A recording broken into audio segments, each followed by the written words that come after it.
What's going on, everybody? I'm Adam with the Soundwave Brigade. I'm sitting here with Thunderwood from 9Electric. What up, yo? How's it going?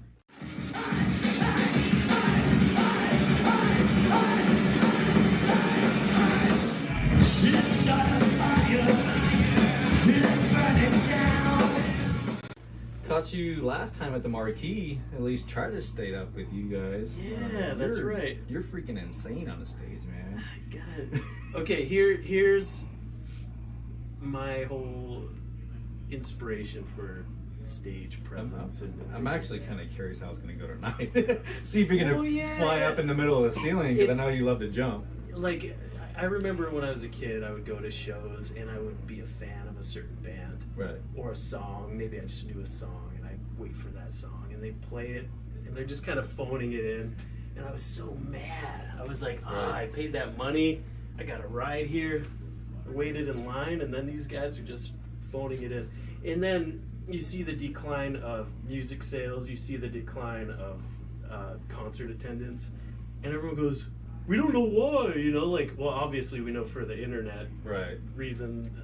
Well, I mean, for music sales, but why the attendance? But why the concert venue attendance? And it's social political situations happening, so that's fine and fair. Right. But ultimately, like, I feel like if you create value, it speaks for itself. So you, as a performer, you need to recognize your album is one thing. It's like a document of your ideas. It's your art, whatever. But when you go and present it, that's a whole other opportunity to create a new thing. Right. And then you put the two together and you have this third cool thing. You know what I mean? The performance with the music and how you display the whole thing. And it's such a missed opportunity if you don't see it that way. Because people go, oh yeah, they're pretty cool. And that's that.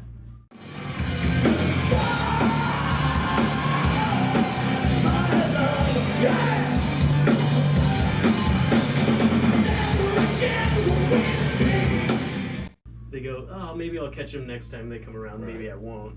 Maybe there's another band that. It's hard because especially with the older bands, you don't know if they're going to come back around, and right, yeah, that's true. So I try to catch as many as I can, if I can, no matter whether they're older or even newer. If I like them, then I'll try to catch them. Yeah. What was your influences growing up? You personally, as far as what you listen to.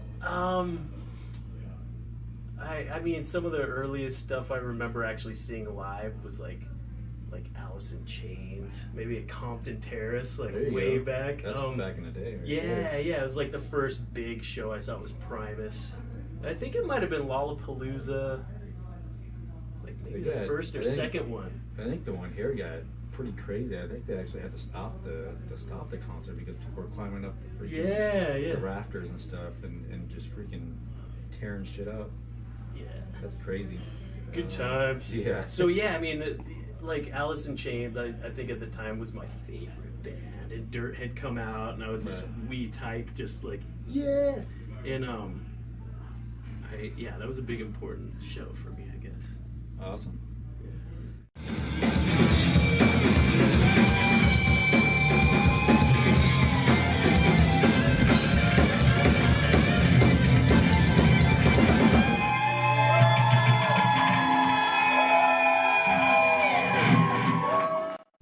So let's see. The newest album just came out just recently, The Damaged Ones. Yes. Have you gotten any feedback on it? It's been really good. Like, it's funny. We've gotten mostly reviews from Europe, and mostly from metal magazines. So they're because our record label has a really strong foothold in Europe, and the mother company, which is Century Media. Right. You guys are with Another Century. We're with Another Century, which is more of the rock outfit of that. And so they are sending out our stuff to see who's going to review it. So immediately people go, oh, Century Media, we'll check it out. And it's all these metal magazines, like all these Belgian reviews and things like that. But it's funny because there hasn't been really any bad reviews, even though they're like, well, it's hard to review this because we're a metal magazine, but it's got my attention, and no one's really like shit on it that bad. So that's pretty good. And that's people who are ready to say, fuck this I mean, that's album. That's you kind know of what how I mean? I mean, unfortunately, I mean, it's going to happen. I mean, I try to give people the genre that they listen to do reviews, just because it's going to get a better review. Of course, yeah. You know, but I kind of have people to be honest too, because I feel that artists should want honesty, you know. Yeah. But don't just say it sucks. Give the reasons why. You can be like, oh, okay, well, you know, the music sounded great, but once the vocal started, then it was just like, or vice versa, you know. Well, yeah, when you get specific, then people can understand.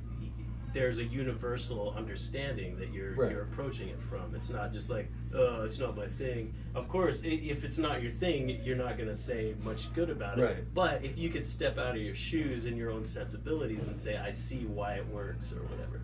I loved it. I the only question I did have, because you're loud and live. Oh yeah. How was the editing for that? Because it sounds like you're actually a little bit quieter on the album compared to. You mean vocally? Vocally. It's pretty much the same performance. Is I mean, as far as the approach and how you get the sounds, but.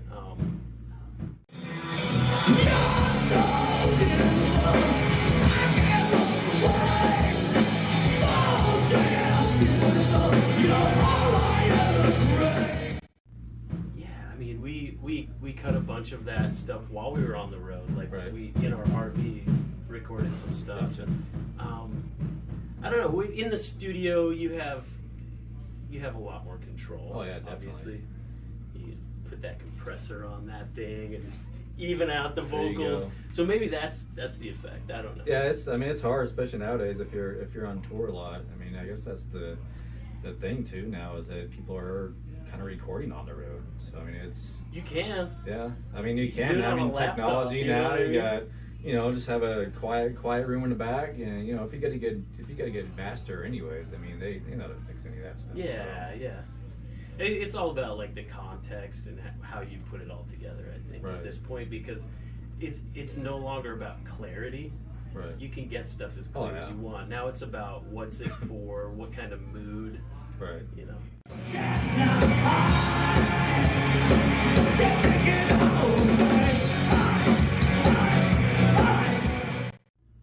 But yeah, so the album, it's not like a theme album per se. Right. But the song itself is definitely encapsulates like, although it has to do with like an individual's account of a person who's damaged. Right. In the general sense, it's just saying that the human condition is that we all end up, if everything goes perfectly right, you end up old and damaged no matter what. You know what I mean? Like the best case scenario, at some point life breaks you down. So that was kind of the concept of that. Awesome. Yeah. How's it been for you guys since you've joined Another Century? It's been awesome. I'm trying to think what has come on. Do they do a lot? I mean, I was going to ask kind of the stitched up, but I was like, do they do all your booking and stuff for you, or do you guys kind of do that we've got yourself? an outside booking company. It's TKO. Right. Based out of they do a lot York. with these venues here and everything else too. So they got a huge roster. Right. But so we still treating you good as long as so we signed with the label, right, and then it got bought by Sony like right after. So there was a little bit of time of like, okay, what's next? Like, are they gonna try and come in and go, hey, no, we're not doing this, we're not doing that, why'd you sign these guys? That kind of thing. But what ended up happening was all the bands have been kicking ass. Awesome. So Sony owns Another Century and Century Media? And Century Media, that's right. That's pretty awesome. I didn't realize that. So there were like a good number of changes. Right. I mean, it's a lot I could get into, but basically, in a way, like at least from my perspective, it's cool because you've got the strength of Sony when things are going well. They've been around for years. But you've also got the scrutiny of, like this a little bit more disconnected section that's coming in and going, well, what are you guys doing? Wow me, you know what I mean? Right. What are the numbers? You know that's what I mean? awesome. So as long as the bottom line is sensible, and things like that, we're golden. Awesome. And so far so good. Things have been really awesome. The album, like you said, as long as you keep producing quality. Even the people who were set to hate our album are like, oh, there's something to it, and they understand the viability of what we're trying to do. And then, I mean, yeah, it's selling really well. We haven't even gotten to radio with it yet, but there's radio interest. All sorts of things. Radio's hard nowadays. I mean, it's such a weird. I don't even listen to the radio anymore because I still turn on in the mornings. I still hear the same stuff from 20 years ago back when I was in high school. Well, that's the thing. Man. So many of the larger stations have had to bow to the corporate situation. You know what I mean? Which is like, you got to make that profit. People are selling ads and things like that. But like when we're traveling through the U.S., we'll do some radio shows. There are certain stations that are still family owned, still completely their own thing, and those are the markets where they get involved at the ground level with the local shows. You know what I mean? It'd be like radio stations that would be here all night. They would be the ones bringing the bands on stage. And those are the stations that are still breaking bands. And when you go and you have a meeting with those guys, or you go live on the air, you feel like you're back in the 1970s, like when shit was hot. You know what I mean? You really feel like the DJs are kind of stars in their own right, because they are. People respect them at the local level, and they feel like they trust them. You know what I mean? Right. And so it's pretty cool that it still exists, but it's just they've kind of like factioned off into their own little spots.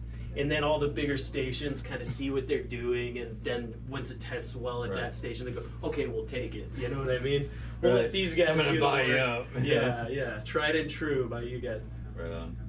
So it's still happening. Well, cool, man. I appreciate you taking the time to do this interview, and freaking can't wait for the show, man. Yeah. It's going to be freaking kick-ass. We'll blow it up. Hell yeah, man.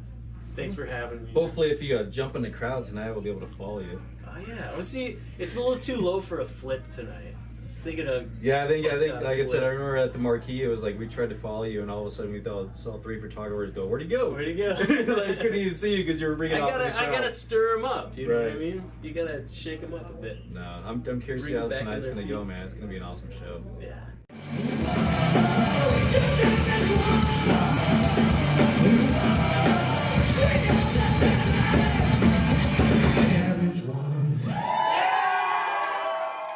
Cool, man. Thanks again. Appreciate it. Thank you, man.